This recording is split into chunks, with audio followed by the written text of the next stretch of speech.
प्रिय विद्यार्थियों, सुप्रभात। आज हम अपनी इस वीडियो में कक्षा 7वीं के पाठ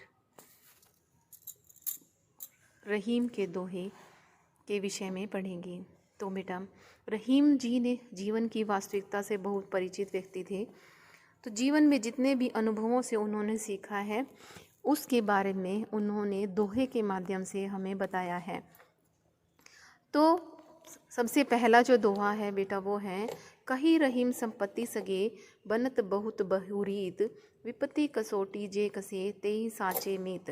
रहीम जी कहते हैं कि एक सच्चा मित्र जो है उसके बारे में वो अपने इस दोहे में बताते हैं कि सच्चा मित्र एक ऐसा मित्र होता है जो मुसीबत के समय भी साथ देता है। तो संपत्ति अर्थात धन दौलत, जब धन दौलत साथ होते हैं तो बहुत सारे लोग जो है वो हमारे हितैषी बन जाते हैं, अर्थात हमारा कल्याण करने के लिए तैयार हो जाते हैं। लेकिन विपत्ति कसौटी जे कसे, लेकिन जो विपत्ति के समय, मुश्किल के समय जो हमारा साथ देता है तेई साँचे मित्र, वो ही सच्चे मित्र होते हैं। अर्थात एक मुश्किल समय में ही सच्चे मित्र के बारे में पता चलता है। तो नेक्स्ट, जाल परे जल जात बही तजी विनन को मोह, रहीमन मछरी नीर को तहु न छाड़ती छो।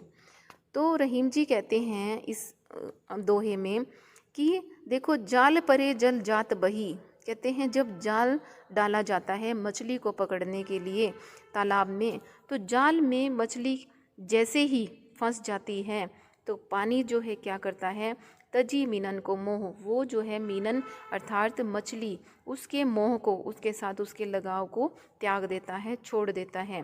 रहीमन मछली नीर को तऊ न छाड़ती छो। तो रहीम जी कहते हैं कि पानी तो उसका मोह छोड़कर चला बह जाता है, लेकिन फिर भी पानी के प्रति मछली जो है वो अपने प्रेम को नहीं छोड़ पाती, और वही जो प्रेम है उसका पानी के प्रति, वो उसके प्राण ले लेता है। तरुवर फल नहीं खात है सरवर पियत ने पान, कही रहीम पर काजित संपत्ति संची सुजान। तो रहीम जी अपने इस दोहे में कहते हैं कि सज्जन जो व्यक्ति होते हैं वो हमेशा परोपकार करते हैं, वो दूसरों से अपनी भलाई के बारे में इच्छा नहीं करते।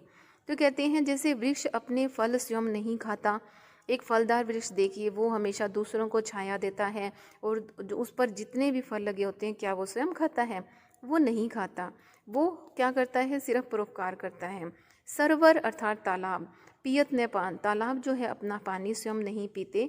कही रहीम पर काजित, रहीम जी कहते हैं संपत्ति संचय सुजान, जो सज्जन और विद्वान लोग होते हैं वो धन का संग्रह अपने लिए नहीं करते, वो क्या करते हैं, हमेशा हर समय दूसरों की भलाई के लिए कार्य करते रहते हैं और दिन प्रतिदिन उसी में ही तत्पर रहते हैं।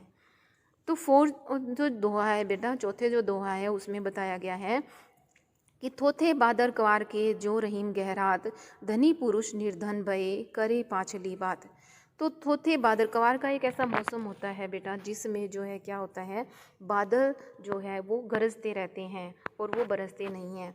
तो जैसे एक बादल जो होता है वो आश्विन के माह में, आश्विन के महीने में आकाश में जो घने बादल छाए होते हैं वो केवल गरजते हैं और वो बरसात नहीं करते, उसी प्रकार निर्धन लोग भी क्या करते हैं, अपने जो बीते हुए सुख है, यानी जो उन्होंने सुख के पल अपने पिछले दिनों में बिताए हैं, उन बीते हुए सुख के दिनों की बातें करना भी उनके सामने बेकार है, क्योंकि आज जो है वो अपनी पिछली बातों को याद करके हमेशा उनको ही दोहराते रहते हैं और अपने मन को दुखी करते रहते हैं।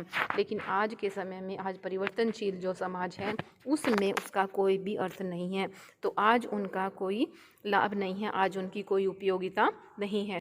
जी ने अपने इस दोहे में मनुष्य को धरती के समान सहनशील बनने की प्रेरणा दी है। रहीम जी कहते हैं कि जिस प्रकार धरती का ये नियम है कि वह शीत यानी सर्दी और घाम अर्थात गर्मी और मेह अर्थात बरसात, इन सभी को समान रूप से सहन करती है। तो धरती गर्मी, सर्दी और बरसात, इन सभी मौसमों में एक समान रहती हैं। उसी प्रकार जैसी परे सो सही रहे, त्यों रहीम यह दे। उसी प्रकार मनुष्य को भी का यह शरीर भी धरती की तरह जीवन के सुख दुख रूपी हर परिवर्तन को सहनशील बनने की प्रेरणा मिलती है।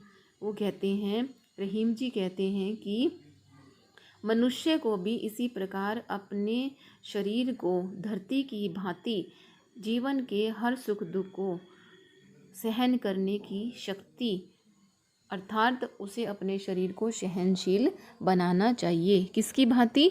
धरती की ही भांति। तो बेटा, आपको मेरी ये वीडियो कैसी लगी? यदि आपको यह वीडियो अच्छी लगी है तो हम अगले अध्याय के साथ आपको मिलेंगे। धन्यवाद।